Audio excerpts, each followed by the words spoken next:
Hello. Good evening, everyone. Good evening, sir. Sir. Good evening, sir. Good evening, Sneha.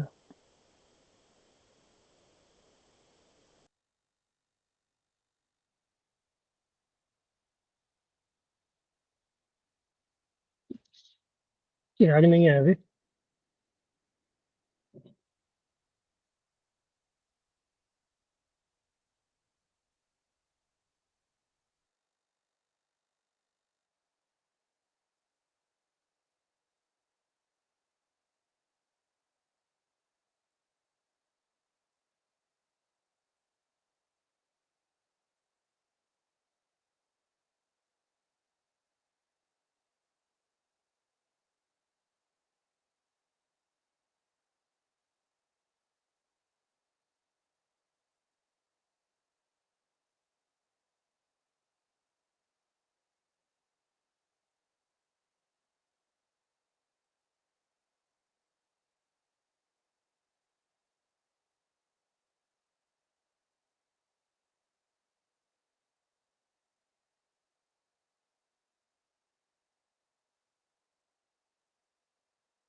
चलो ठीक है, start करते हैं। ओके। गुड इवनिंग, चिराग।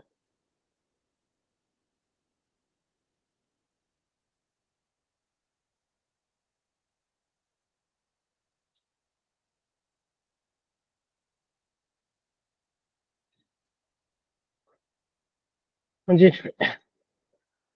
तो चलो, स्क्रीन विजिबल है सभी को? Yes, sir. Yes, sir. Okay. चलो, तो इलेक्ट्रोस्टैटिक्स की बात करें। ठीक है। तो इलेक्ट्रोस्टैटिक्स में हम लोग चार्ज के बारे में पढ़ते हैं। Charge at A rest. ठीक है। तो इलेक्ट्रोस्टैटिक मीन्स जो होता है study of charge at A rest. ठीक है। यानी चार्ज का बिहेवियर वगैरह देखेंगे कि चार्ज अपने आसपास कैसे ठीक है, आसपास क्या चीज़ क्रिएट वगैरह कर सकता है। ठीक है। अपने सराउंडिंग में। ठीक है। तो उसी तो behaviour of the charge at rest, तो उसी चीज़ को बोलते हैं हम इलेक्ट्रोस्टैटिक। ठीक है। इलेक्ट्रो मतलब होता है चार्ज और स्टैटिक मतलब होता है रेस्ट। ठीक है। तो सबसे पहले अगर हम चार्ज की बात करें तो चार्ज आप लोगों ने पता ही होगा कि चार्ज जो होता है वो क्वांटाइज होता है ना। और चार्ज जो होता है वो क्वांटाइज होता है, और चार्ज हमेशा इंटीग्रल मल्टीपल ऑफ एन। ठीक है। उसमें प्रेजेंट होता है। ई जो है यहाँ पे चार्ज ऑन इलेक्ट्रॉन है, ई का जो वैल्यू होगा 1.6 इंटू 10 के पावर -19। ठीक है। तो ये है चार्ज ऑन इलेक्ट्रॉन या प्रोटॉन, कुछ भी बोल सकते हैं। 1.6 इंटू 10 के पावर -19। ठीक है। तो चार्ज जो होगा वो हमेशा प्लस माइनस एन ई के integral of multiple of N, ठीक है, में ही लाई करेगा। ठीक है। तो ये हो गया। इनका वैल्यू 1 2 3 4 कुछ भी हो सकता है। चार्ज जो है वो फ्रैक्शन में नहीं होगा, ऐसा नहीं होगा कि क्यू जो होगा फ्रैक्शन में आ जाए 1.5 या कुछ। ठीक है। इनका वैल्यू ऐसा ना कि 1.5 या 2.5, तो इनका वैल्यू जो है वो इंटीजर ही रहेगा। ठीक है। चार्ज है स्केलर, और ऐसा यूनिट जो होता है चार्ज का उसको हम लोग कूलम बोलते हैं। ठीक है। तो डिनोट करेंगे तो कैपिटल टी से। ठीक है। तो सबसे पहले अगर हम कूलम्ब फोर्स जहाँ से कि क्वेश्चन देखो, कूलम्ब लॉ जहाँ से कि क्वेश्चन ज्यादातर पूछे जाते हैं, ठीक है। क्योंकि हम देखो बेसिकली इस चैप्टर में ना 3 टॉपिक होता है, ठीक है। बेसिकली इस टॉपिक में जो है 3 टॉपिक होगा। एक तो कूलम्ब्स लॉ, ठीक है।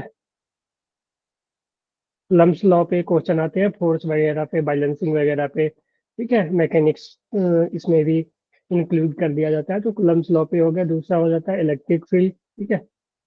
इलेक्ट्रिक फील्ड, ठीक है। और तीसरा इलेक्ट्रिक पोटेंशियल, ठीक है। Electric potential. तो आज हम लोग कोशिश करेंगे कि ये दोनों हो जाए, Coulomb's law, electric field. Electric potential फिर फ्लक्स वगैरह आ जाता है, एनर्जी वगैरह आ जाता है, तो सब। तो बेसिकली जो है वो 3 ही टॉपिक है इसमें, ठीक है। कूलम्ब्स लॉ, ठीक है, इलेक्ट्रिक फील्ड और इलेक्ट्रिक पोटेंशियल, ठीक है। तो सबसे पहले कूलम्ब्स लॉ की बात करें तो कूलम्ब्स लॉ जो है, जैसे कि आपने ग्रेविटेशनल में पढ़ा था, न्यूटन लॉ ऑफ ग्रेविटेशन। तो वहाँ पे दो बॉडी के बीच जो इंटरेक्शन होता था, तो वहाँ पे जो फॉर्मूला आता था, वो आता था, अगर दो मासेस है, ठीक है, दो मासेस आर डिस्टेंस पे सेपरेटेड है, तो दोनों के बीच जो फोर्स ऑफ अट्रैक्शन लगता था वो G m1 m2/r² के इक्वल लगता था। और वहाँ पे जो होती थी वो हमेशा, जो फोर्सेस होती थी वो एट्रैक्टिव फोर्स होती थी। दो दो मास हमेशा एट्रैक्शन ही शो करेंगे, ठीक है।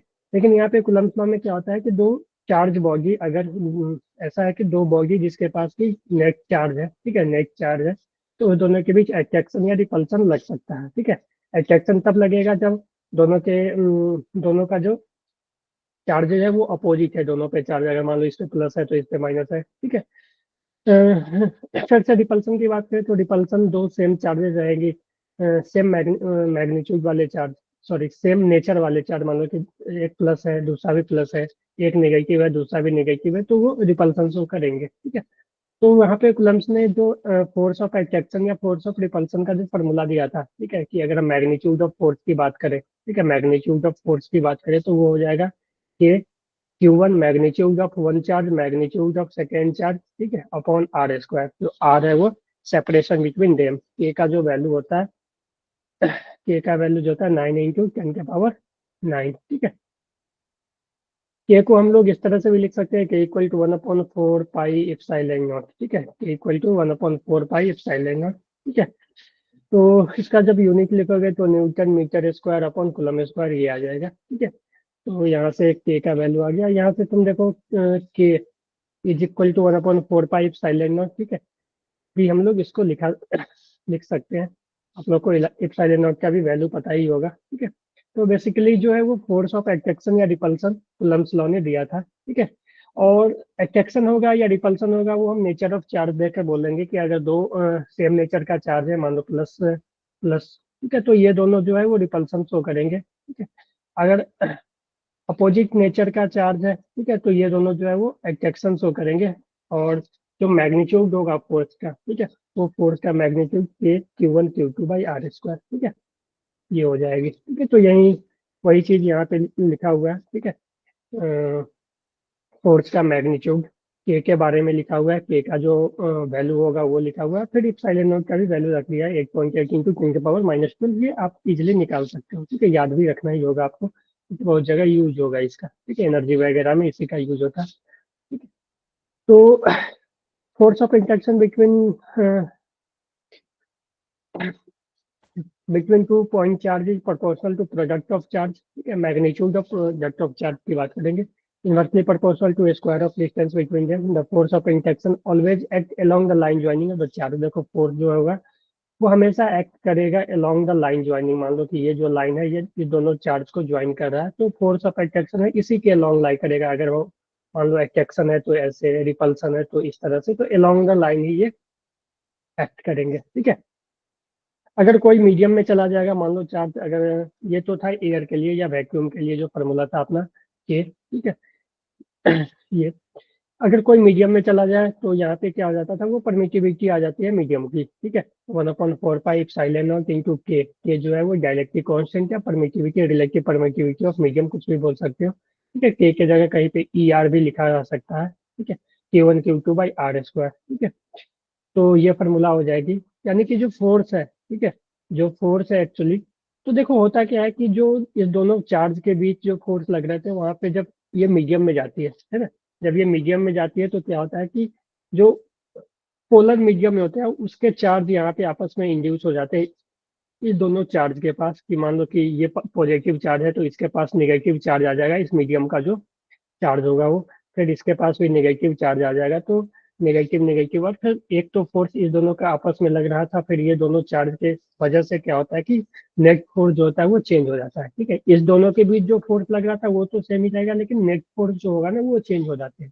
ठीक है, और नेट फोर्स जो है वो के टाइम्स डिक्रीज हो जाता है। Force in medium is equal to force in air by K, ऐसे हम लोग लिख सकते हैं, है कि नहीं?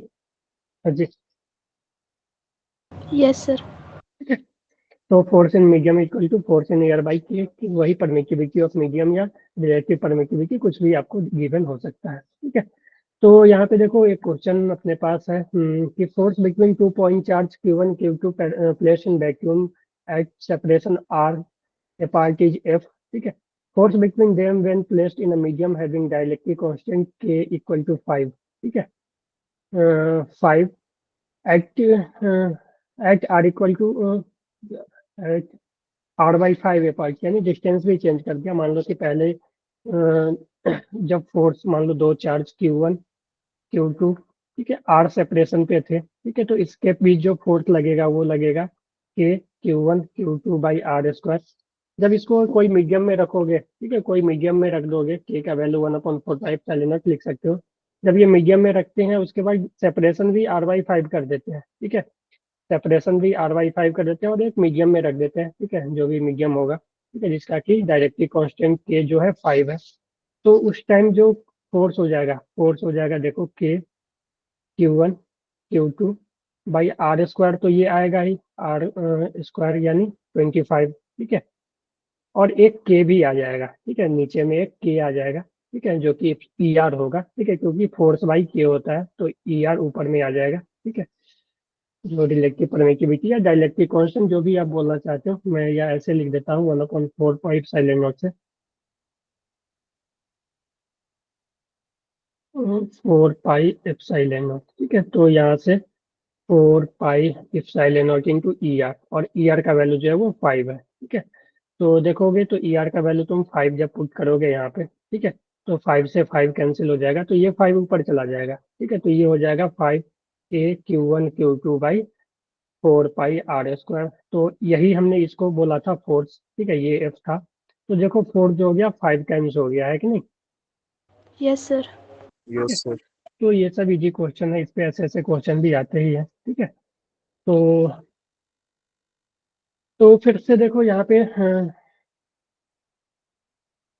अब देखो कि आपने शायद यहाँ पे सॉल्व किया होगा ऐसा क्वेश्चन जब आप क्लास में पढ़े थे, क्योंकि ये 12th का टॉपिक है, तो मैं समझता हूँ कि 12th में अभी अभी आपने 12th ही पढ़ा है। ठीक है, ज़्यादा दिन नहीं हुआ है, 5-6 मंथ ही हुए हैं 12th किए, तो ये सब चीज़ें आपको याद होनी ही चाहिए। ठीक है, कि 10 microcoulomb charge divided into 2 part, 10 microcoulomb का चार्ज था। ठीक है, इसको डिवाइड किया रहा दो पार्ट में, मान लो कि Q1 एक का चार्ज हो गया Q, एक का चार्ज हो गया 10 - Q कुलम। ठीक है, और इसको प्लेस कर दिया गया है 1 सेंटीमीटर पे। ठीक है, सो get the repulsive force between the maximum. आपको याद होगा कि मैक्सिमम फोर्स के लिए क्या कैसे डिवाइड होता है चार्ज?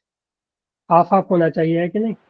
Equal होगा, yes sir, 5 ठीक है, 5. Yes, sir. हाफ हाफ होना चाहिए, तो Q का वैल्यू जो हो जाना चाहिए 5 कुलम होना चाहिए, और तो दोनों चार्ज जो है Q1 is equal to Q2 वो 5 के बराबर ही होगा। ठीक है, इक्वली डिवाइड करेंगे तो फोर्स जो है वो मैक्सिमम लगेगा। ठीक है, आप प्रूव भी कर सकते हो, फोर्स निकालो, फोर्स का वैल्यू को मैक्सिमम मिनिमा करोगे तो वहां से जो है वो चीजें आ जाती है। ठीक है, चलो तो ये क्वेश्चन एक अच्छा क्वेश्चन है, जो कि यहाँ तो एडवांस का है, लेकिन जेई मेंस में भी 2-3 बार पूछ चुका है, जैसे कि यहाँ पे भी देखोगे जेई मेंस का ही है, जेई मेन में। ठीक है, ये क्वेश्चन हो गया, फिर से ये क्वेश्चन हो गया। ठीक है, तो दोनों जेई मेन का क्वेश्चन है, ये फरवरी एग्जाम 2024 में, और ये देखो जनवरी एग्जाम 2024 में। ठीक है, और ये एक बार जेई एडवांस में पूछा था, तो उसी को रिपीट कर करके इसने पूछ लिया है। ठीक है, 2 बार मेंस में। ठीक है, तो हो सकता है कि ऐसा क्वेश्चन और आ जाए। तो समझना कि क्या है क्वेश्चन।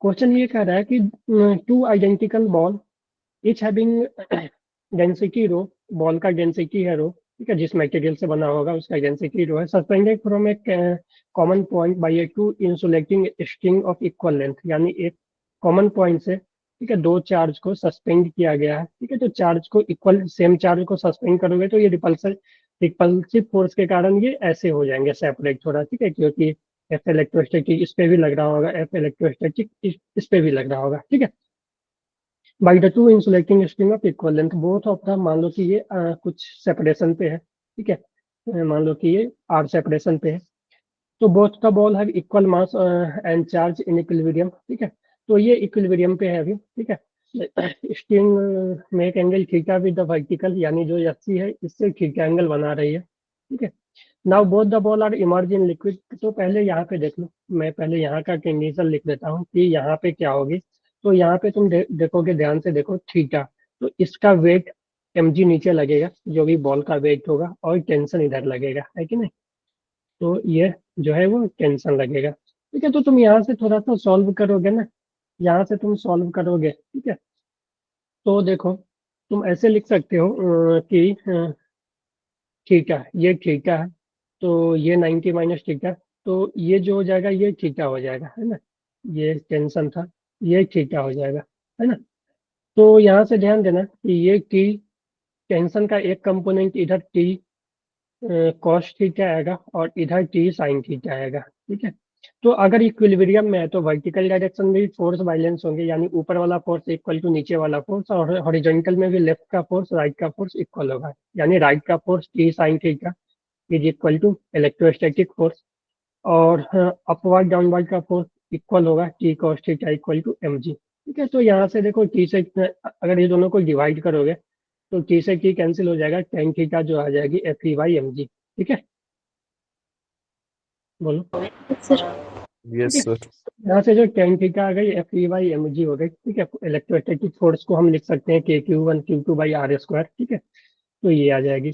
अब ध्यान देखो, जब इसको कोई लिक्विड में पुट करोगे तो लिक्विड में पुट करने से क्या होता है, दो चीजें होंगी। एक तो इलेक्ट्रोस्टैटिक फोर्स पे इफेक्ट आएगा, क्योंकि जो मीडियम चेंज होगा उसके कारण इलेक्ट्रोस्टैटिक फोर्स पे एक इफेक्ट आएगा। दूसरा इफेक्ट आएगा कि बॉयंसी फोर्स एक लगना शुरू हो जाएगा, क्योंकि बॉल जो है वो मास, ठीक है, बॉल का कुछ वॉल्यूम होगा, तो बॉल पे एक बॉयंसी फोर्स भी अपवर्ड डायरेक्शन में लगना शुरू हो जाएंगे। ठीक है, तो होगा क्या कि देखो, पहले मीडियम में रखने से क्या हुआ, जो भी लिक्विड है लिक्विड में रखने से क्या हुआ, तो एक तो पहला इफेक्ट आया कि इस पे बॉयंसी फोर्स लगना शुरू हो गया अपवर्ड, एफ बी।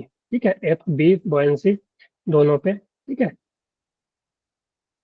और एक इफेक्ट आया कि जो इलेक्ट्रोस्टैटिक फोर्स है वो के टाइम्स हो गया, है कि नहीं, 1/k Yes. टाइम्स हो गया। ठीक है, तो क्योंकि घट गया इलेक्ट्रोस्टैटिक फोर्स और नीचे mg तो वही लगेगा। ठीक है, mg नीचे वही लगेगा। अब यहाँ से तुम टेन थीटा निकालने का कोशिश करोगे।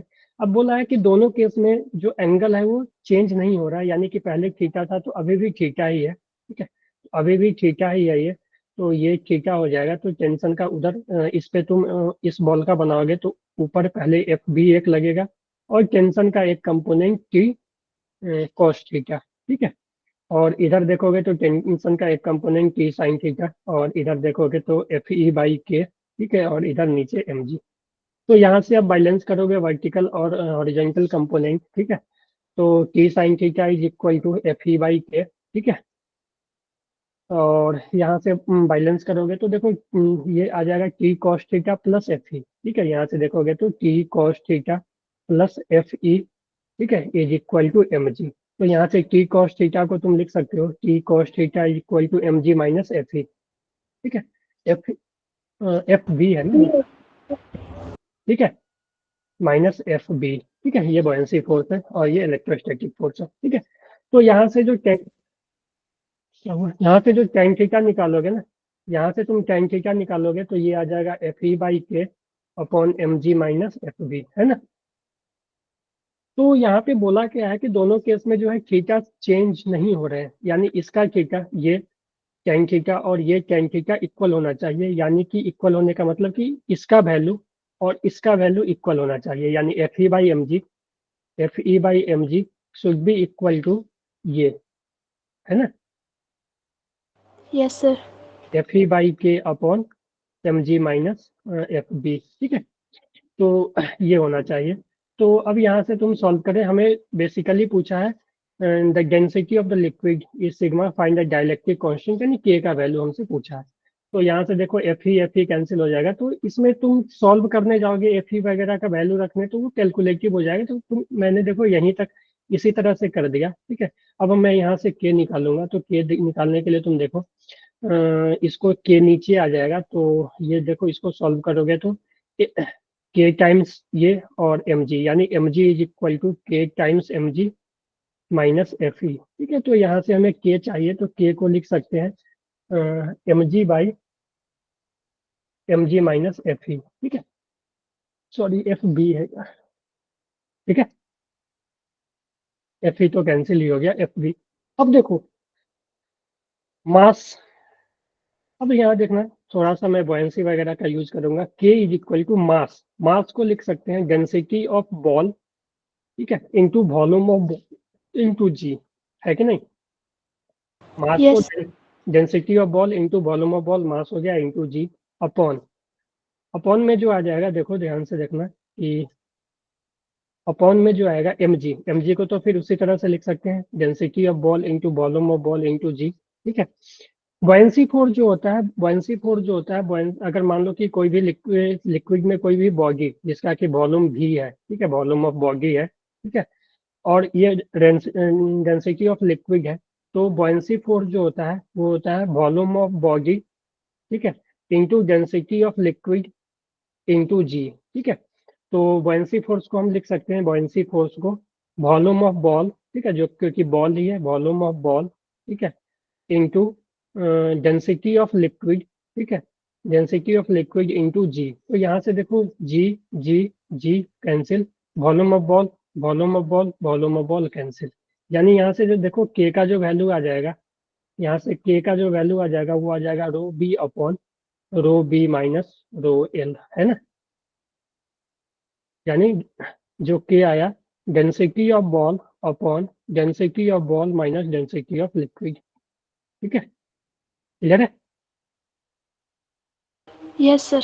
अब देखो वैल्यू दिया Yes, हुआ sir. है, देखो वैल्यू दिया हुआ है डेंसिटी, अच्छा ठीक है, तो यही डेंसिटी ऑफ बॉल रो दिया है, डेंसिटी ऑफ बॉल रो दिया है, ठीक है, और डेंसिटी ऑफ लिक्विड सिग्मा दिया हुआ है, ठीक है, डेंसिटी ऑफ लिक्विड सिग्मा दिया हुआ है, तो यहाँ से के जो आ जाएगा rho upon rho minus sigma, ठीक है, आंसर,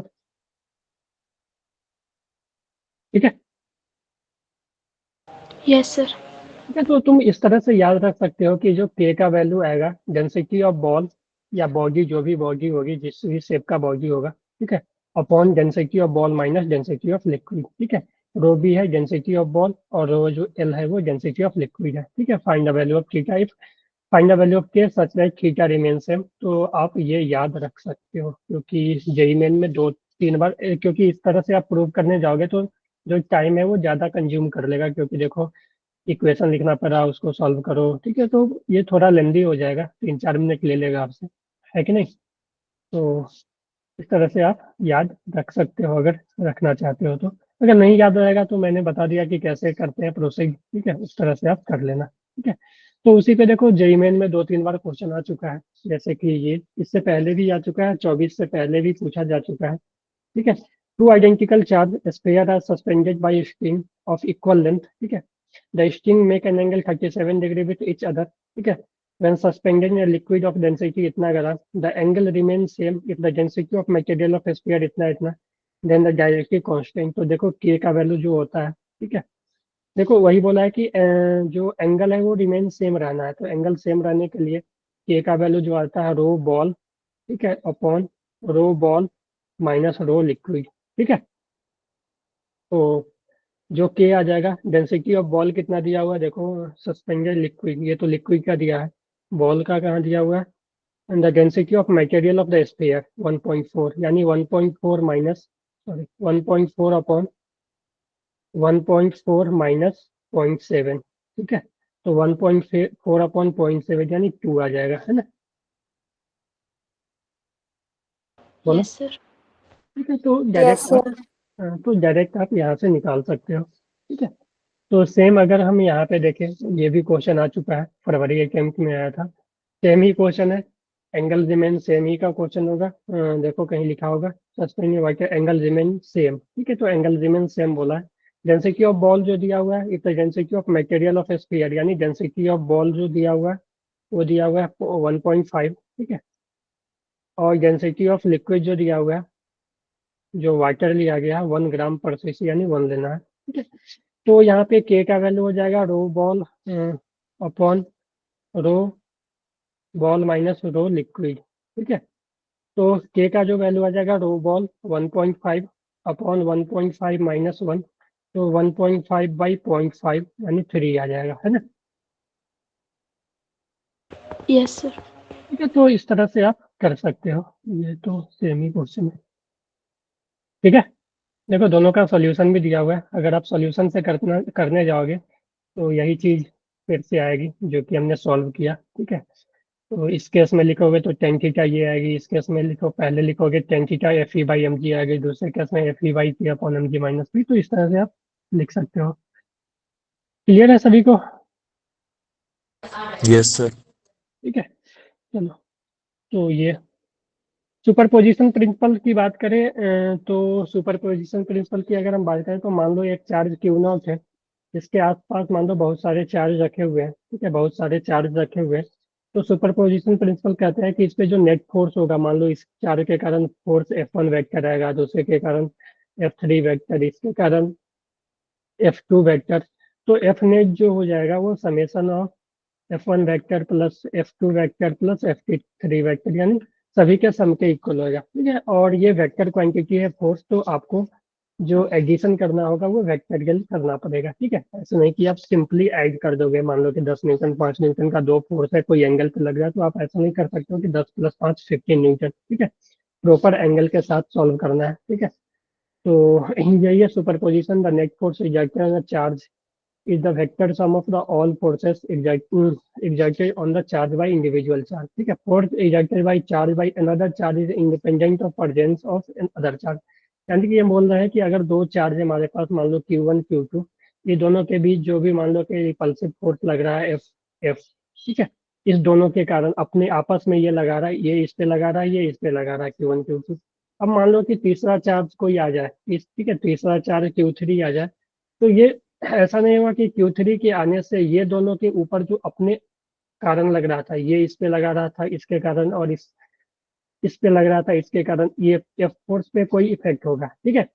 इस दोनों फोर्स पे कोई भी इफेक्ट नहीं होगा। हाँ, ये हो सकता है कि इसका जो इस पे जो एक और फोर्स आ जाएगा एफ डैश, ठीक है, और इस पे भी मान लो एक और फोर्स आ जाएगा एफ डैश, तो इस पे हो सकता है कि नेट फोर्स चेंज हो जाएगा, ठीक है, एफ नेट चेंज हो जाएगा, ठीक है। एफ नेट चेंज होगा, लेकिन एफ जो है वो चेंज नहीं होगा, यानी कि ये तीसरा फोर्स आने से ये नहीं होगा कि ये दोनों आपस में जो लगा रहा था, है ना, ये दोनों जो आपस में एफ एफ लगा रहा था उसका वैल्यू चेंज होगा, ठीक है। ऐसा नहीं है, ठीक है।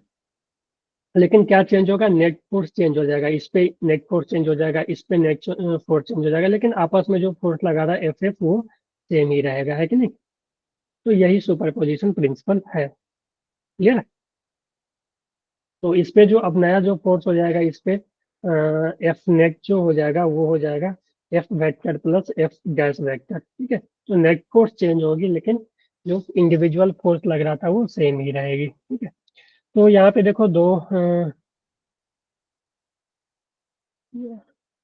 Find force on Q not of the flowing situation, यहाँ पे भी क्यू होगी, यहाँ पे भी क्यू ले लो। तो देखो ये सिचुएशन बना हुआ है, एक कॉर्नर है, स्क्वायर शेप है, ठीक है, स्क्वायर शेप है। ये कॉर्नर पे चार charge Q Q Q capital Q का रखा हुआ है, और एक कॉर्नर पे small Q charge Q not रखा हुआ है, ठीक है। तो हमें बताना है find force on Q not, ठीक है। तो क्यू नॉट पे जो फोर्स लग रहा होगा वो सभी चार्ज के कारण लग रहा होगा, ठीक है। तो इस चार्ज के कारण जो फोर्स लग रहा होगा, इसको हम अगर F1 मान ले, इसको 1 मान लेते हैं, इसको 2 मान लेते हैं, इसको 3। इसके कारण जो फोर्स लग रहा होगा, देखो ये ऊपर लग रहा होगा F2, क्योंकि सेम नेचर के चार्ज है, ठीक है, प्लस ही है दोनों। इसके कारण जो फोर्स लग रहा है वो लाइन ज्वाइनिंग इसके अलोंग इधर लग रहा होगा F3। तो जो F नेट होगा वो तीनों का वेक्टर सम होगा, यानी तीन फोर्स लग रहे हैं। और देखो अगर हम F1 F2 की बात करें, ठीक है, F1 और F2 की बात करें तो ये और ये इस दोनों का F1 F2 का जो मैग्नीट्यूड है वो सेम ही होगा। F1 का जो मैग्नीट्यूड होगा वो होगा K Q into Q by L square, ठीक है।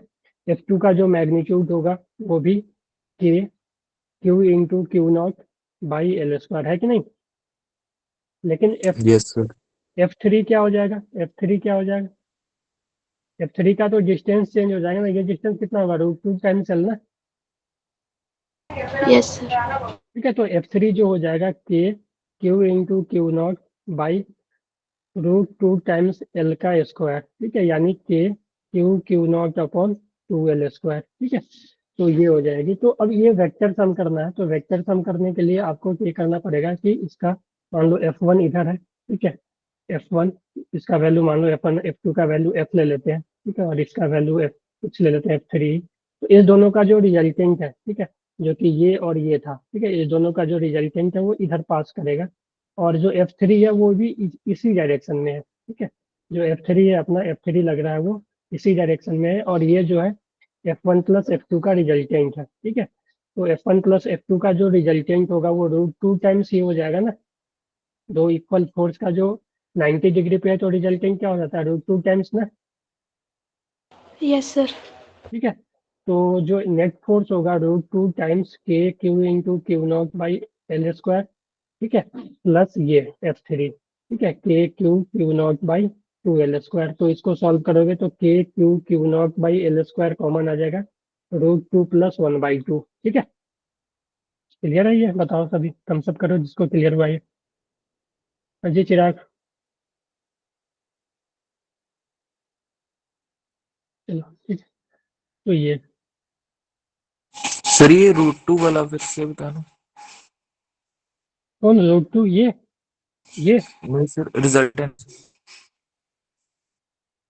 देखो, अगर दो फोर्स है ना, मान लो कि F और F, ठीक है, F और F दो इक्वल फोर्स 90 डिग्री पे है, ठीक है। तो इस दोनों का जो रिजल्टेंट होता है वो आ जाएगा √F² प्लस F², ठीक है, यानी √2F², यानी √2F, है ना। Yes sir.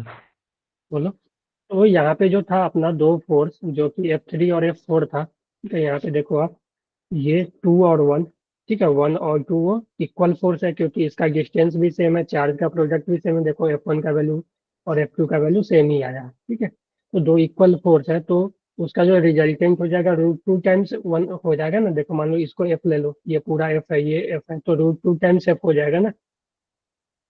यस बोलो, सर। ठीक है। और ये जो तीसरा फोर्स था वो तो इस दोनों के बीचों बीच ही पास कर रहा था ना, यानी दोनों सेम ही डायरेक्शन में हो जाएगा ना, यानी कि F1 F2 का रिजल्टेंट और F3 दोनों सेम ही डायरेक्शन में आ गया ना, तो डायरेक्टली ऐड कर देंगे ना। सर ओके, ठीक है। तो इलेक्ट्रिक फील्ड की बात करें, हाँ, अब आ जाते हैं इलेक्ट्रिक फील्ड में, ठीक है। हाँ, इलेक्ट्रिक फील्ड की बात करें, the reason behind interactive force between charge is electric field, ठीक है। तो जो रीजन होता है इंटरेक्शन होने का कारण वो होता है इलेक्ट्रिक फील्ड। जब एक चार्ज कहीं स्पेस में रखा हुआ है तो ये क्या करता है कि आपस में, ठीक है, ये अपने आसपास, ठीक है, अपने आसपास क्या करता है कि इलेक्ट्रिक फील्ड क्रिएट करता है, ठीक है।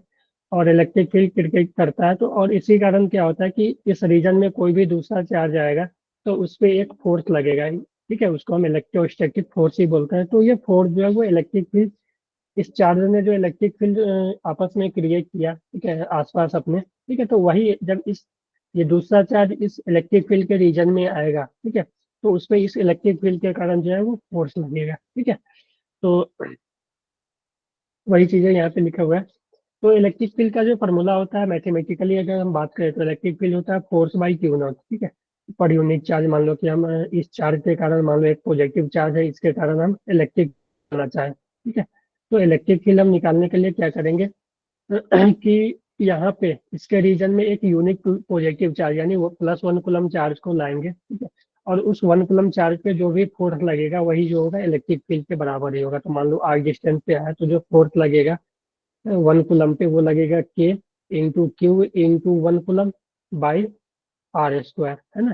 तो यही इलेक्ट्रिक फील्ड जो आ जाएगा के क्यू बाई आर स्क्वायर। तो क्यू चार्ज के कारण, ठीक है, एक क्यू चार्ज पॉइंट चार्ज है, उसके कारण आर डिस्टेंस पे जो इलेक्ट्रिक फील्ड होगा वो होगा के क्यू बाई आर स्क्वायर, है ना। याद है ना ये सब चीजें, इलेक्ट्रिक फील्ड, ठीक है। Yes sir. अगर पॉजिटिव चार्ज आता है तो देखो पॉजिटिव चार्ज के केस में क्या होगा, ठीक है। अगर चार्ज पॉजिटिव है तो इलेक्ट्रिक फील्ड इस तरह से बनाता है, रेडियली आउटवर्ड, ठीक है, पॉजिटिव चार्ज, ठीक है। अगर वही नेगेटिव चार्ज है, ठीक है, तो नेगेटिव चार्ज है तो रेडियली इनवर्ट इलेक्ट्रिक फील्ड बनाती है, ठीक है। और जो इलेक्ट्रिक फील्ड है वो inversely proportional to 1/r square होता है, क्योंकि इलेक्ट्रिक फील्ड जो आया था वो के क्यू बाई आर स्क्वायर आया था, ठीक है, K Q by R square आया था, ठीक है।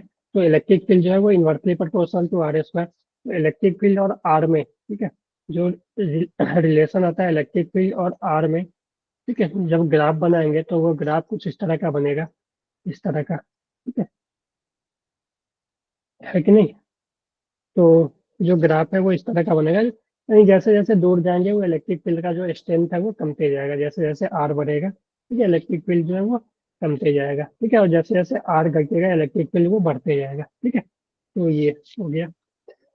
तो वही चीज लिखे है, पॉइंट चार्ज अगर पॉजिटिव चार्ज है तो इलेक्ट्रिक फील्ड रेडियली आउटवर्ड, ठीक है। अगर नेगेटिव चार्ज है तो वो चार्ज के डायरेक्शन में ठीक है, और पॉजिटिव चार्ज है तो का चार्ज के अवे लगता है इलेक्ट्रिक फील्ड वो बनता है। अगर यहाँ पे बात करें तो यहाँ पे जो इलेक्ट्रिक फील्ड हो जाएगा वो इससे अवे, ठीक है, इस डायरेक्शन में, ठीक है। उसी तरह यहाँ पे अगर हम बात करें इसके कारण तो इसका जो इलेक्ट्रिक फील्ड होगा इस डायरेक्शन में, है ना, क्लियर है। तो और मैग्नीट्यूड चाहे यस सर। पॉजिटिव चार्ज हो या नेगेटिव चार्ज, जो मैग्नीट्यूड हो इलेक्ट्रिक फील्ड का के क्यू बाई आर, ठीक है। अगर नेगेटिव चार्ज लेना हो तो यहाँ पे मैग्नीट्यूड ही लेना, ठीक है। तो के क्यू बाई आर स्क्वायर अगर हम इलेक्ट्रिक फील्ड की मैग्नीट्यूड की बात करें, ठीक है। तो यही ग्राफ बना हुआ है इलेक्ट्रिक फील्ड और आर के बीच में, ठीक है। तो रेक्टेंगुलर हाइपरबोला टाइप का ग्राफ बनता है। फिर यहाँ पे देखो अब मेरे पास तीन चार्ज पुट कर दिया गया है, ठीक है, तीन चार्ज यहाँ पे रख दिया गया है और बोला है कि इलेक्ट्रिक फील्ड बताना, ठीक है। एक चार्ज क्यू, ये क्यू बाई टू, ये क्यू बाई टू।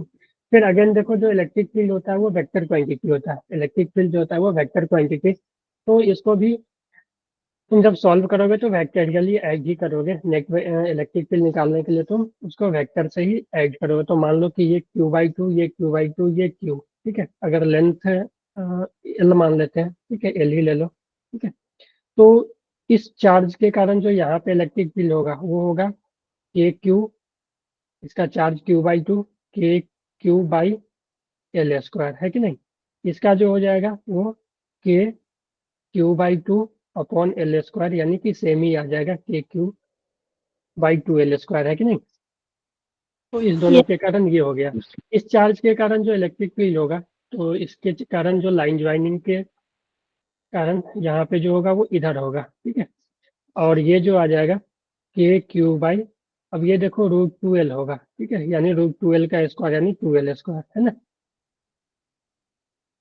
बोलो hello. Yes yes sir. Sir. ठीक है।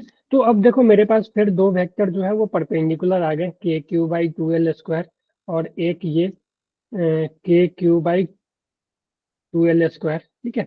ये दोनों परपेंडिकुलर आ गए, तो इस दोनों का जो रिजल्टेंट है, अब देखो ध्यान दो, मेरे पास तीन वेक्टर है, एक ये और एक ये, ठीक है, एक जो है वो बीचों बीच पास कर रहे हैं k Q by two L square. तो अब देखो इसका और इसका जो रिजल्टेंट है वो इधर से ही पास करेगा, ठीक है।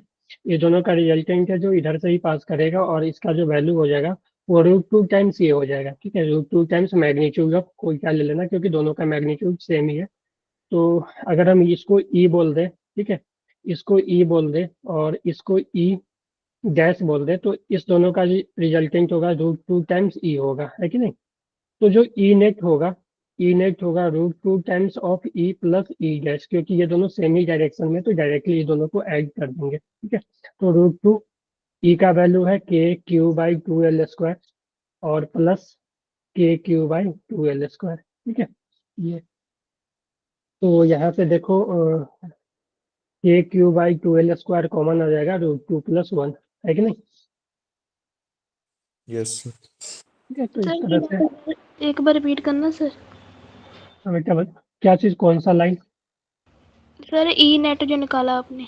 ई नेट जो है, देखो इसमें इसी डायरेक्शन में ई नेट आएगा। एक तो मेरे पास इस दोनों का जो रिजल्टेंट आया है ई और ई का, ठीक है, ये √2 टाइम्स ई आया, और मेरे पास एक पहले से ई डैश था जो कि KQ/12 था। यहाँ पे देखो इस दोनों का जो ग्रीन वाला है, इस दोनों का रिजल्टेंट जो आएगा वो ये आएगा, ठीक है, जो कि हम √2 ई लिया, ठीक है। और एक मेरे पास पहले से फोर्स था KQ/12², इसको हमने ई डैश बोल दिया, ठीक है, इसको हमने ई बोला इस दोनों को, क्योंकि दोनों का सेम मैग्नीट्यूड था। इसका भी मैग्नीट्यूड सेम ही था वैसे, ठीक है, इसका भी मैग्नीट्यूड सेम ही था, तो हम सभी को ई ही बोल देते हैं, क्योंकि देखो यहाँ पे ये KQ/12², KQ/12², KQ/12², ठीक है, तीनों सेम ही मैग्नीट्यूड का है, तो तीनों को अगर ए बोल दे, ई बोल दे, ठीक है, तो इस दोनों का जो रिजल्टेंट आएगा जो परपेंडिकुलर है वो √2 ई, और एक पहले से ई था यहाँ पे, तो √2 ई प्लस ई जो नेट होगा, क्योंकि दोनों सेम ही डायरेक्शन में, तो हम डायरेक्टली ऐड कर सकते हैं, है कि नहीं?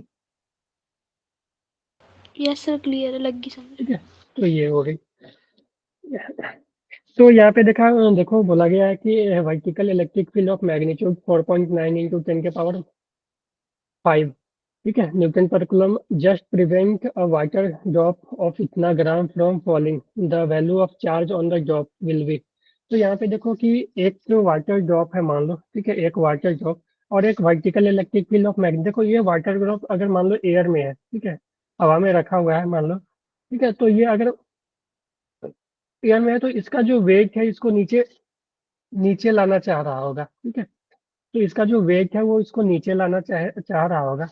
तो इसको अगर बचाना है कि नीचे ना आए, ठीक है, तो अगर मान लो इस पे चार्ज है, ठीक है, अगर चार्ज क्यू है, तो अगर हम इस डायरेक्शन में एक इलेक्ट्रिक फील्ड रख दें, तो देखो हमेशा ध्यान रखना है एक चीज को, कि जो इलेक्ट्रिक फील्ड के डायरेक्शन में आप लोग को पता ही होगा कि कोई अगर पॉजिटिव चार्ज है, ठीक है, पॉजिटिव चार्ज है प्लस क्यू चार्ज, तो उस पर जो फोर्स है वो इलेक्ट्रिक फील्ड के डायरेक्शन में ही लगते हैं, ठीक है। और कोई अगर निगेटिव चार्ज है, ठीक है, निगेटिव चार्ज है, तो उस पर जो फोर्स लगेगी वो इलेक्ट्रिक फील्ड के अपोजिट डायरेक्शन में, है कि नहीं? Yes sir. Yes, sir. ठीक है, तो ये तो आप लोग को याद ही होगा, ठीक है। तो यहाँ पे देखो अगर ये हमने इस पे क्यू चार्ज मान लिया, तो इलेक्ट्रिक फील्ड अगर ऊपर देंगे तो इस पे जो एक फोर्स लगेगा, और जो फोर्स होता है, ठीक है, जो फोर्स होता है मैग्नीट्यूड/Q/E होता है, ठीक है, चार्ज इंटू इलेक्ट्रिक फील्ड, ठीक है, जो फोर्स होगा हमेशा वो Q/E होगा। तो इस पे जो है फोर्स एक लग जाएगा Q/E। अगर ये नहीं गिर रहा है तो ये जो Q/E है वही mg को बैलेंस कर रहा होगा, है कि नहीं? बोलो। यस। ठीक है, तो ये Q/E=mg, हमसे Q पूछा है, तो Q=mg/E। तो वैल्यू पुट कर दो, Q का वैल्यू आ जाएगा आपके पास mg, मास, मास 0.1 ग्राम, ठीक है, यानी 0.1 इंटू 10⁻³ kg में बदल दिया हमने।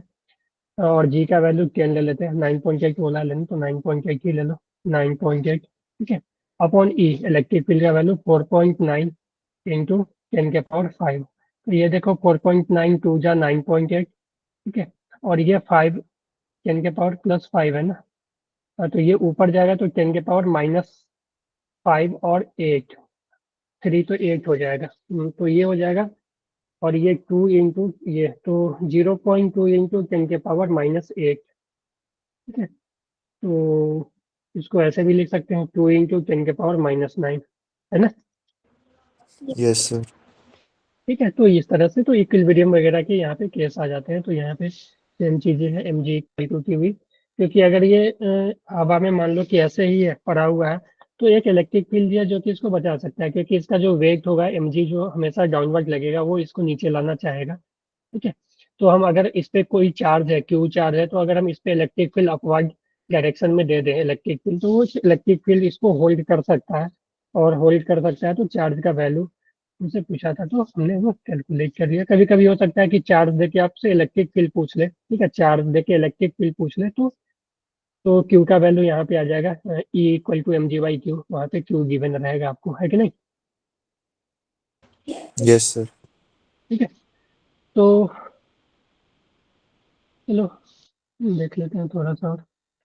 यहाँ पे एक होता है नल पॉइंट की, ठीक है, तो नल पॉइंट देखो कि कहाँ पे इलेक्ट्रिक फील्ड जीरो होगा, ठीक है, तो कहाँ पे इलेक्ट्रिक फील्ड जीरो होगा, ठीक है, यहाँ पे कोई चार्ज वाले नहीं है, बस मिल रहा। तो कहाँ पे इलेक्ट्रिक फील्ड जीरो होगा? तो देखो, अगर दो पॉजिटिव चार्ज रखे हुए हैं कुछ सेपरेशन पे, डी सेपरेशन पे, तो नल पॉइंट का मतलब होता है कि जहाँ पे इलेक्ट्रिक फील्ड जीरो हो। ठीक है, इलेक्ट्रिक फील्ड जीरो होगा, वहाँ पे कोई भी चार्ज रखोगे तो उस पर कोई भी फोर्स नहीं लगेगा। ठीक है, तो इस रीजन में कहाँ पे, तो देखो अगर हम इस पॉइंट पे मान लेते हैं कि यहाँ पे जो है इलेक्ट्रिक फील्ड जीरो हो गया, मान लो कि यहाँ से 9 वाले से एक्स डिस्टेंस पे जो इलेक्ट्रिक फील्ड है जीरो हो गया, तो ये डिस्टेंस हो जाएगा d-x। ठीक है, तो यहाँ से मैंने माना कि यहाँ पे इलेक्ट्रिक फील्ड जो है जीरो हो गया, तो इस चार्ज के कारण जो इलेक्ट्रिक फील्ड 9 कूलम वाले के कारण जो इलेक्ट्रिक फील्ड होगा वो इधर होगा। ठीक है, क्योंकि पॉजिटिव चार्ज है तो पॉजिटिव चार्ज से अबे होती है।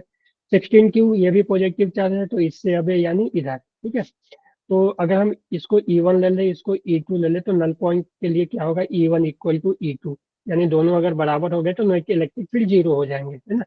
तो E1 का जो वैल्यू आ जाएगा, E1 हमने इसके लिए लिया है, 9 कूलम वाले के लिया है, तो के हमें यहाँ पे इलेक्ट्रिक फील्ड निकालना है, तो इलेक्ट्रिक फील्ड होता है k Q/r², यानी के 9 क्यूब/x² इज इक्वल टू के, इसका चार्ज है 16 क्यू अपॉन d-x का होल स्क्वायर। ठीक है, तो यहाँ से देखो के से के कैंसिल होगा, क्यू से क्यू कैंसिल होगा, तो यहाँ से देखो तुम यहाँ से ऐसे लिख सकते हो 9 d-x का whole square is equal to 16 × x²। ठीक है, अब सभी इधर मान लो कि हम रूट ले लेते हैं। ठीक है, रूट ले लेते हैं, मान लो कि हम इधर भी रूट ले लें, इधर भी रूट ले लें, तो इस इधर जो 9 रूट से बाहर आएगा तो 3 बन जाएगा, और d-x² जब रूट से बाहर आएगा तो d-x बन जाएगा, और ये 4 × x। ठीक है, तो यहाँ से देखो 3d-3 is equal to 4x, तो यहाँ से 3d इक्वल टू 7x, है ना। तो यहाँ से x कितना आ गया, 3d/7 ना, बोलो। Yes sir.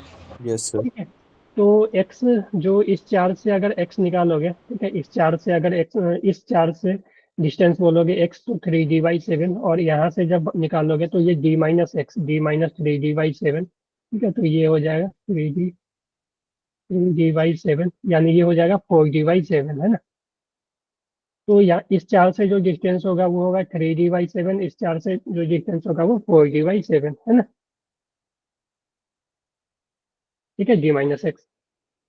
तो ये नल पॉइंट आप निकाल सकते हो, ये फार्मूला दिया हुआ है, मुझे नहीं लगता है कि ये फार्मूला आपको याद भी रहेगा। ठीक है, याद रख सकते हो तो रखो कि जी का वैल्यू, एक्स का वैल्यू जो होगा वो छोटे वाले चार्ज से लिया है, स्मॉलर चार्ज से जो एक्स का वैल्यू होगा D upon root under charge bigger upon charge smaller plus 1। ये देखना कि जो 1 है रूट से बाहर है। ठीक है, तो यहाँ से डायरेक्ट डी आ जाएगा, एक्स आ जाएगा, तो तुम इस फॉर्मूला पे भी रख के सॉल्व कर सकते हो, या डायरेक्ट इसमें कुछ करना नहीं है, इलेक्ट्रिक फील्ड को ही बराबर करना है, इसके कारण जो इलेक्ट्रिक फील्ड होगा और इसके कारण जो इलेक्ट्रिक फील्ड होगा बराबर करना है, तो वहाँ से आप एक्स निकाल सकते हो। चलिए, ठीक है जी।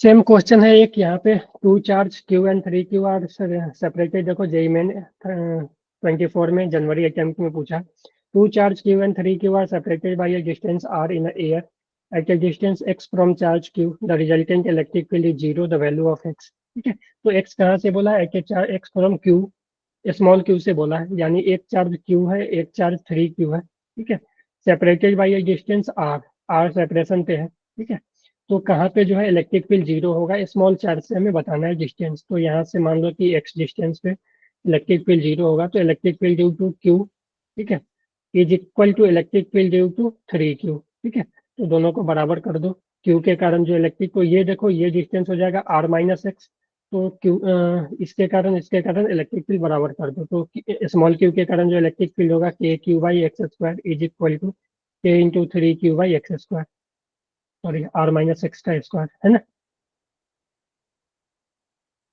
तो k से k कैंसिल, q से q कैंसिल, तो इसको सॉल्व करोगे तो ये आ जाएगा r-x का स्क्वायर इक्वल टू 3 × x²। ठीक है, जब रूट लोगे ना, रूट लोगे, मैं इसको ऊपर लिखता हूँ थोड़ा। ठीक है, इसको सॉल्व करोगे तो ये आ जाएगा r-x का whole square equal to 3 × x²। जब रूट लोगे ना, रूट लेकर सॉल्व करोगे तो ये r-x is equal to √3 times x, तो r equal to x plus √3x, x आ जाएगा r अपॉन 1 प्लस √3, है ना।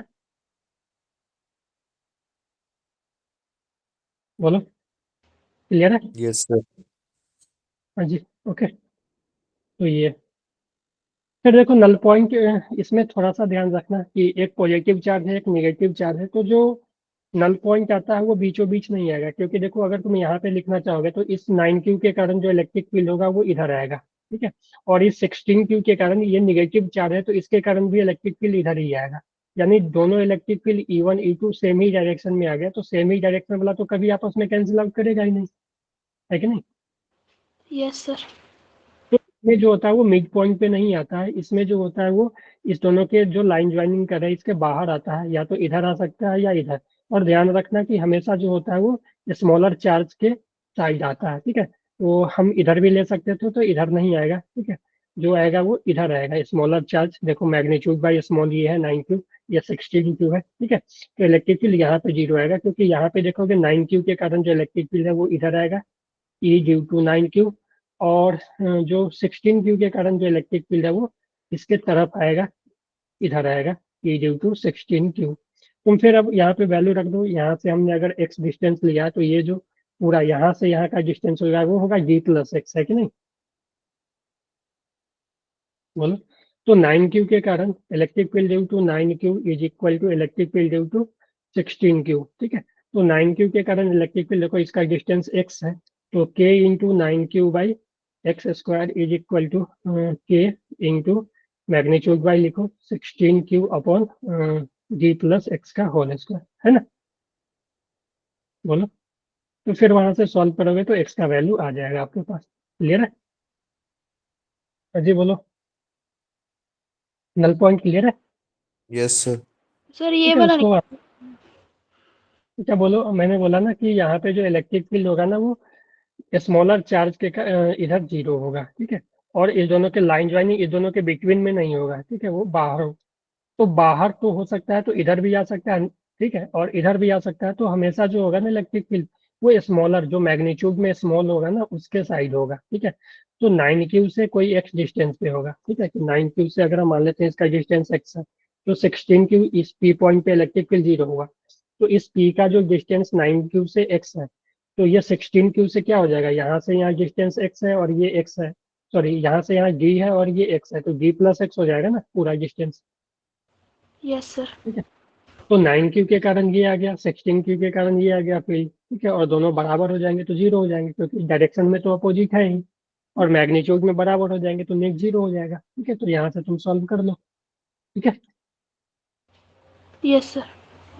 तो यहाँ पे देखो एक क्वेश्चन भी है, यहाँ पे देखो तो एक क्वेश्चन है, a point charge Q1 for Q0 is placed at the origin, another point charge Q2 is equal to minus Q0 is placed at x equal to 12 centimetre, ठीक है।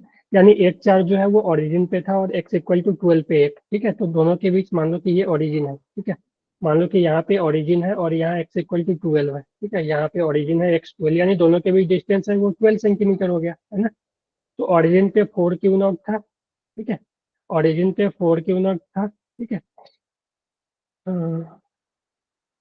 मैं नीचे बना देता हूँ। ओरिजिन पे जो था वो 4Q0 था, ठीक है। और यहाँ पे जो है, ठीक है, x इक्वल टू 12 पे है, वो क्या है, Q0, ठीक है, -Q0, ठीक है। तो जो इलेक्ट्रिक फील्ड है, देखो अब चार्ज दोनों अलग अलग नेचर के हैं, तो जो इलेक्ट्रिक फील्ड है वो स्मॉलर चार्ज जो मैग्नीट्यूड में स्मॉलर है उसके तरफ नेगेटिव जीरो होगा, ठीक है। तो यहाँ से मान लेते हैं कोई x डिस्टेंस पे यहाँ पे इलेक्ट्रिक फील्ड जीरो हो गए, तो ये x हो गया, तो ये दोनों के बीच जो डिस्टेंस है वो 12 है, ठीक है। 12 है, क्योंकि देखो एक जो था ऑरिजिन पे रखा रखा था और ये x इक्वल टू 12 पे है, यानी दोनों के बीच सेपरेशन 12 सेंटीमीटर का होगा, ये मीटर जो भी है, ठीक है। सेंटीमीटर ही है तो सेंटीमीटर ही लेकर चलो, तो 12 का है। तो ये जो डिस्टेंस हो जाएगा वो 12+x हो जाएगा, ठीक है।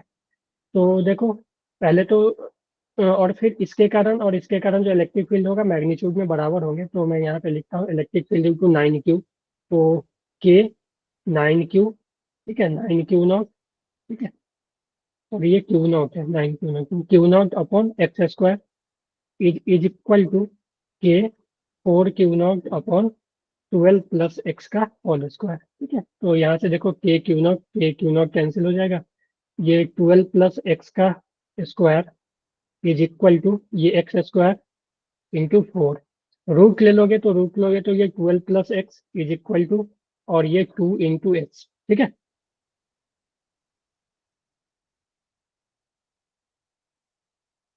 कुछ गलत हुआ है क्या?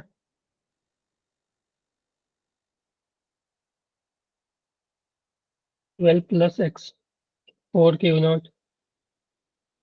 ये तो आ गया 12 + x, यानी कि 2x - x, x equal to 12 आ गया ये तो।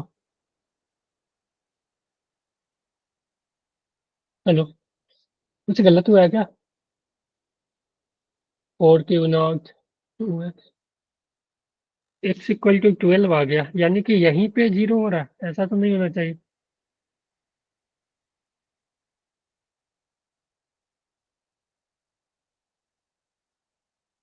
The proton is placed at x on x-axis so that electron position of proton from the origin is,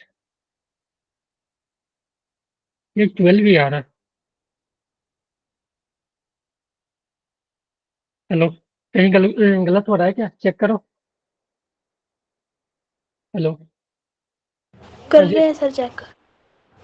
गलत तो नहीं हुआ ना? 12 + x, ये तो सही है। ये 4 Q0 की है। ये कहीं क्वेश्चन में गलत है क्या ये? 4 Q0 से 12 + x का whole square is equal to x² into 4। ठीक है, ये तो सही है।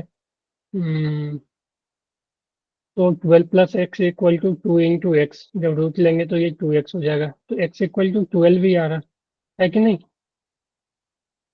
यस। चलो मैं चेक कर लूंगा, हो सकता है वो 9 Q होना चाहिए। ठीक है, वो हो सकता है 9 Q0 होना चाहिए। ठीक है, एक तो चार्ज था place at origin, another charge is place at x equal to 12 centimetre, यानी एक ओरिजिन पे है 4 Q0 और दूसरा Q0 जो है वो x 12 पे है। ठीक है, तो दोनों के बीच तो डिस्टेंस 12 ही हो जाएगा। ठीक है, चलो कोई ना, देख लेंगे उसको। ठीक है, समझ गए ना कैसे करना है? ये शायद 9 Q0 होना चाहिए, तो 9 हो जाता तो ये 3, ये x इक्वल टू, चलो देख लेंगे इसको। 12 + x का whole square is equal to 4। अगर हम इस फार्मूला पे रख दें, ये जो फार्मूला मेरे पास आया था डी का, root under magnitude of bigger by magnitude of smaller -1, तो डी का वैल्यू यहाँ पे 12 था। रूट अंडर बिगर, बिगर का मैग्नीट्यूड 4 Q0 बाई स्मॉलर का Q0 -1, तो Q0 से Q0 तो 2 - 1, तो वो फिर 12 ही आ रहा है यहाँ से भी, है ना? Yes sir. चलो चेक कर लेंगे इसको। चलो यहाँ से आप लोग को अब थोड़ा सा फार्मूला वगैरह याद करना पड़ेगा ये सब का। ठीक है, कि लीनियर चार्ज डेंसिटी के लिए जो होता है 2k λ/r, तो आप लोग ये पूरा याद करके आना अगले क्लास में। ठीक है, स्फीयर के लिए ये देखो, इस पे डायरेक्ट क्वेश्चन नहीं आते हैं कि ये फार्मूला इतना लंबा किसी को याद नहीं रहता परपेंडिकुलर पैरेलल, तो इसको आप छोड़ सकते हो, लेकिन इनफाइनाइट वगैरह वाला याद रख लेना कि इनफाइनाइट चार्ज, लाइन चार्ज के कारण जो इलेक्ट्रिक फील्ड होता है 2k λ/r, लैम्डा जो होता है इसका लीनियर चार्ज डेंसिटी। ठीक है, फिर से यस सर। फिर से ये डिस्क के लिए। ठीक है, फिर से ये रिंग के सेंटर पे जीरो होता है। फिर हाफ रिंग 2k λ/r, अगर ये लैम्डा है तो। ठीक है, लैम्डा भी हम अगर क्यू दिया हुआ है तो लैम्डा निकाल सकते हो, लैम्डा होता है चार्ज अपॉन लेंथ, और इसका लेंथ हो जाएगा वो πr हो जाएगा, है ना? तो लैम्डा के टर्म में जो होता है 2k λ/r। ठीक है, इसका जो हो जाएगा इसका जो हो जाता है k λ/r इधर, k λ/r इधर, तो नेट जो आता है इलेक्ट्रिक फील्ड ई नेट, ठीक है, वो इधर आता है। वो हमेशा देखो इसके ओरिजिन से अबे, ठीक है, क्योंकि इसका जो सेमी रिंग 1/4 रिंग है इसका सेंटर होगा यहाँ पे, देखो ये सभी सेंटर है, तो सेंटर से दूर होते हुए, ठीक है, तो सेंटर से दूर, और ई नेट जो आएगा वही फिर, ये दोनों vector same equal vector 90 degree पे है, तो जो रिजल्टेंट हो जाएगा √2 टाइम्स k λ/r, है ना? अगर निगेटिव चार्ज आता, मान लो कि इस पे निगेटिव चार्ज आता, तो इलेक्ट्रिक फील्ड का डायरेक्शन इधर आ जाता। ठीक है, टू वर्ड चार्ज, है ना? Yes sir. अगर मान लो निगेटिव चार्ज आता ना, तो जो इलेक्ट्रिक फील्ड आता मैग्नीट्यूड वाइज वही रहता, लेकिन डायरेक्शन इसका इधर आ जाता ई नेट का। और वही अगर -q रहता तो मैग्नीट्यूड बाई √2 k λ/r। ठीक है, और क्यू निकाल सकते हो, अगर क्यू दिया हुआ है तो लैम्डा निकाल सकते हो। अगर मान लो क्यू दिया हुआ है, इस पे क्यू, टोटल चार्ज इस पे क्यू यूनिफॉर्मली डिस्ट्रीब्यूटेड है, तो लैम्डा जो हो जाएगा चार्ज पर यूनिट लेंथ, इसका लेंथ हो जाएगा πr/2, है ना? बोलो 1/4 का लेंथ तो पाई आर बाई 2 ही होगा, यानी 2q बाई पाई आर, है ना? Yes, sir. बोलो, ठीक है। रिंग के केस में देखोगे एक्सिस पे जो इलेक्ट्रिक फील्ड होता है वो इस डायरेक्शन में है और वैल्यू ये, ठीक है, इसको याद रख लेना, ठीक है। सेंटर पे 0 ही होगा, इलेक्ट्रिक फील्ड सेंटर पे 0 ही होगा, ठीक है, ओ पे, ठीक है। मैक्सिमम जो होता है r/√2 पे होता है, ये सब आप याद रख लेना। फिर से ये स्फीयर के केस में पोटेंशियल इलेक्ट्रिक फील्ड सभी आप याद करके आओगे, ठीक है, याद होगा ही आप लोग को शायद, ठीक है। एक बार रिवीजन करके आओगे, इलेक्ट्रिक फील्ड, होलो होलो स्फीयर, सॉलिड स्फीयर के कारण इलेक्ट्रिक फील्ड, पोटेंशियल वगैरह सभी, ठीक है। उसके बाद हम लोग इस पे क्वेश्चन वगैरह करेंगे। फिर से प्लेट के कारण सिग्मा बाई, एक प्लेट है तो सिग्मा बाई एप्सिलॉन नॉट होता है, ठीक है। कंडक्टिंग प्लेट, नॉन कंडक्टिंग का अलग अलग केस बनता है। तो ये सब आप रिवीजन करके आप ये सब क्वेश्चन ट्राई कर लेना, ठीक है। तो जो भी नहीं होगा फिर हम उसको अगले क्लास में कवर करेंगे। क्लियर है? Yes, sir. ओके। जी, किसी को Yes, कुछ sir. पूछना है? तो हमने देखा, देखो कि कुलम्स लॉ पे ही, ठीक है, जो कुलम्स लॉ के कॉन्सेप्ट है और इलेक्ट्रिक फील्ड के कॉन्सेप्ट हैं, तो उस पे ही जो है मैक्सिमम क्वेश्चन आते हैं। जेईई मेंस की बात करें तो उस पे अच्छे खासे जो क्वेश्चन है, अच्छे अच्छे क्वेश्चन उस पे बन जाते हैं, मैकेनिक्स से भी रिलेटेड क्वेश्चन, ठीक है। तो वो, तो मैं होमवर्क वाला भी भेजूंगा, तो होमवर्क वाले भी आप प्रैक्टिस करना। कल तो होली डे है, न्यू ईयर का, तो आप लोग के लिए अभी तो इस साल न्यू ईयर होगा ही नहीं, क्योंकि जेईई मेंस देना है, ठीक है। अगले साल से न्यू ईयर मनाना कॉलेज वगैरह में, ओके। तो इस बार Yes, पढ़ाई कर sir. लो, ओके। तो अगर ऐसा है कि मान लो कि स्कूल आप लोग, ऐसा है कि स्कूल आप मिस कर सकते हो, ठीक है। अगर स्कूल मिस कर सकते हो, ठीक है, पॉसिबिलिटी बनता है कि स्कूल मिस करके सेल्फ स्टडी करे, तो सेल्फ स्टडी पे ज़्यादा फोकस कर सकते हो, ठीक है। क्योंकि अभी जो टाइम है 2-3 वीक, ठीक है, हाँ, तो 7 तक बंद है, तो जितना ज़्यादा प्रैक्टिस कर सकते हो, जितना ज़्यादा सेल्फ स्टडी कर सकते हो। चिराग का तो लंबा छुट्टी है शायद, तो हाँ, तो अभी 2-3 सप्ताह जितना खुद से जितना रिवीजन करना चाहते हो, जितना क्वेश्चन प्रैक्टिस करना चाहते हो, उतना कर लो, ठीक है। 2-3 वीक, क्योंकि कोशिश करो कि फर्स्ट अटेम्प्ट में ही अच्छे नंबर आ जाए, ताकि हम फिर एडवांस के लिए एडवांस का तैयारी शुरू कर दे। क्योंकि दिक्कत होगा कि सेकेंड सेकेंड अटेम्प्ट आप सोच के चलोगे ना, तो वहाँ उसके बीच आपको बोर्ड देना है, 1 महीने, 1 मंथ आपको बोर्ड ही चलेगा, है कि नहीं? लगभग 1 मंथ Yes, चल, sir. है ना? तो फिर आप वहाँ पे बोर्ड का तैयारी करोगे। जैसे ही बोर्ड खत्म होगा, मान लो कि 15 मार्च तक बोर्ड खत्म होंगे, फिर 10-15 दिन बाद फिर जेईई मेंस का अप्रैल में अटेम्प्ट हो जाएगा, दूसरा अटेम्प्ट, तो फिर तैयारी का टाइम नहीं मिलेगा, ठीक है। तो अभी जितना ज़्यादा फोकस करना है कर लो। जेईई मेंस फर्स्ट अटेम्प्ट के बाद हम लोग से बोर्ड पे तैयारी करना होगा, बोर्ड का फोकस करना होगा आप लोग को, है ना? Yes, sir. ठीक है, चलो। जो भी दिक्कत आ रहा है, कुछ मतलब मान लो क्वेश्चन नहीं बन रहे, कहीं फंस रहे हो, तो व्हाट्सएप पे मैसेज करो, ठीक है। रिप्लाई चला जाएगा, ओके, जब भी फ्री होंगे तो जो भी सॉल्यूशन होगा चला जाएगा। क्लियर है? हाँ जी, चिराग, अनमोल। Yes, sir. चलो ठीक है, तो bye everyone. Bye, bye sir. Bye.